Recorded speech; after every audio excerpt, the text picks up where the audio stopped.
in their lives. So what's the difference, though, between Chicago and New York City, a city that, as you know, in the late 80s, early 90s, during the crack epidemic, was dangerous. You couldn't walk up the west side of New York City. Now you can walk there at 2, 3 in the morning and feel safe. What's the difference between I think a New lot York? of it was the infrastructure in the communities.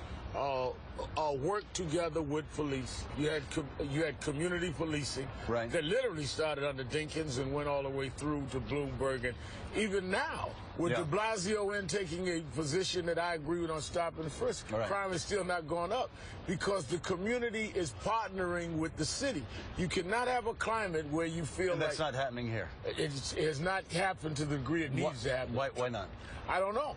That's one of the reasons we started coming in, and the cold got us out. Now that the weather warmed up a little, the shooting is back, and I think that we've got to really get back on the ground here. Neighborhoods, you know what they call it? Chirac. That's right. Chicago and Iraq. Chirac, that's what they call it. Literally. It's easier to get a gun than it is to get a library card in certain neighborhoods in Chicago. Part of the problem is, Joe, we're here in Wrigleyville. There's not a lot of shootings in Wrigleyville. You go downtown to the south side.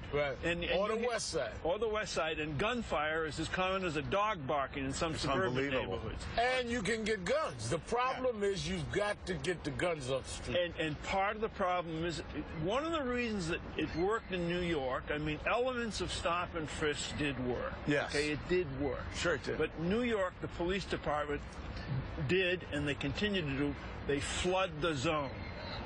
Jerry McCarthy, the police commissioner here, is a former member of the New York City Police Department. I don't know the numbers of personnel in the Chicago Police Department, but one of the things that they would seemingly have to do more of is flood the zone in those areas, and you're going to get arrests that are going to be controversial. They are going to grab some people off the streets that are probably innocent. They'll spend the night in jail, but you've got to go after these people hard. No, you've got to flood the zones, exactly what you said, and you do it in conjunction with the community. You don't do it like it, and that's what they did in New York. They worked with us. They didn't do it like an invading outside force.